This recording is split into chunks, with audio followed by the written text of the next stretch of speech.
International Relations Department has slammed a U.S. human rights report on South Africa as inaccurate and deeply flawed. In its annual report, the U.S. State Department says human rights in this country have worsened significantly. It has criticized the country's Land Expropriation Act, raising concerns about alleged extrajudicial killings and alleged repression of racial minorities. For more on this, we're going to speak to the Department of International Relations and Cooperation's Director General. That's Zane Dangor. Mr. Dangor, thank you so much for the time. Appreciate it this morning. It's a good morning to you. While, of course, there's denial of what the U.S. State Department is saying in their note there, how exactly do you respond to the United States itself following this report? So we will be engaging with the State Department. Normally what we would be doing is we have annual engagements with the State Department, on our bilateral relations, but we also engage on issues of mutual concern, geopolitics in Africa and globally. And we have a session there on human rights, both in the US and South Africa and the region, where we engage, both on, the pluses and deficits in our own countries and elsewhere.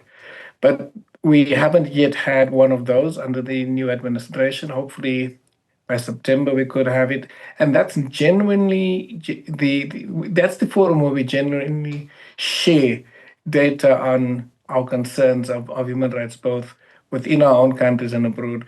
What you've seen with this report, for example, is distortion of the Expropriation Act, for example, the null compensation clause as being seen as a gross human rights abuse. And this is in stark contrast to how the Human Rights Council treats this.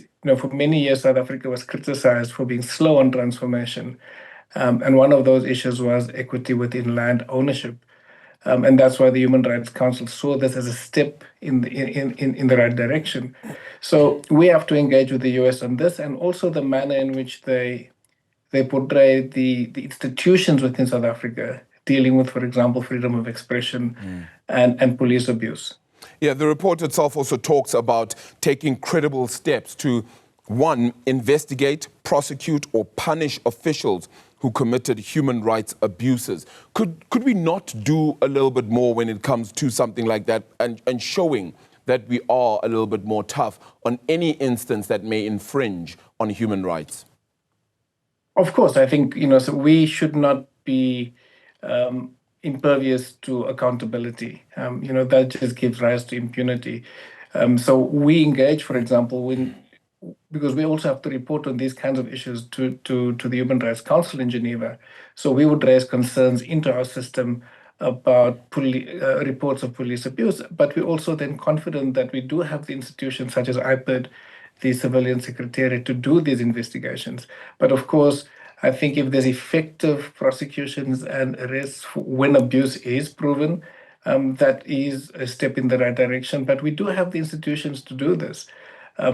The concern with this particular report is that it's tailored in a particular political slant to amplify certain things from a policy perspective that the US is not happy about. So you take South Africa and the null compensation clause. You take the concern that the US has raised with the UK, for example, on abortion rights. So, the laws that the UK have that you cannot intimidate abortion service providers is now profiled in the UK's report as an indicator of, human rights abuses in the UK. So this particular year, you're seeing a significant slanting of these reports to achieve certain political outcomes. I don't know if you've seen the reports. So the US will look at, essentially what they've done every year is look at the number of countries. Almost all of them should be members of the UN. If you look at the reports, for example, from Israel, it's very short, but, with freedom of expression and protection of journalists, for example, they say nothing about it. They cite 13 reported examples of violence against journalists. But you can see the reality of the reports versus what is happening on the ground is vastly different. Sure. So there's been reports even of differences within the State Department currently about how this particular annual report has been dealt with. Director General, are diplomatic channels actually open with the United States? I say that because you say you're going to obviously try to engage with them, but they clearly have decided they will be moving in their own way and not listen to anything that government is saying in many ways. Look, diplomatic channels are open. So, we speak to, for example, the Sharjah-based here. I've had engagements with the new head of Africa. There's been 3 over the last couple of months. So we do have the channels that are open. But obviously, the decision-making is taken at a level where even though people that we may be engaging with are not in control of what the final outcome is, but these channels are open. Yeah, and I think it's because of those diplomatic channels that we're wondering whether there will be any substantial changes that could come from this. When does it become enough where you no longer are trying to prove yourselves to the United States? And I say prove yourself because of a lack of a better term, really, because it feels as though we're heading against a brick wall in our conversations with the United States, whether it be on tariffs or other issues.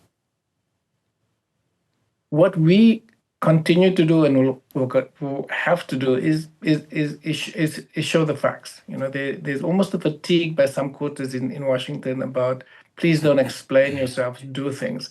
But we cannot do things which is not based on facts. We cannot change laws which is against our constitution.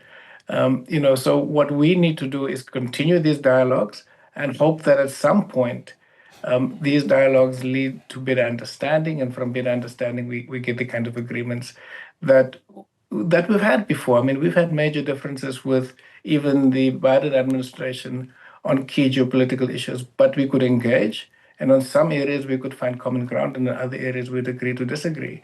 And that's the nature of normal engagements. It's not the same at the moment, but we're still striving to ensure that we put our side of the story across. We act in what is in our interest, but also what is in the collective interest of just the common good.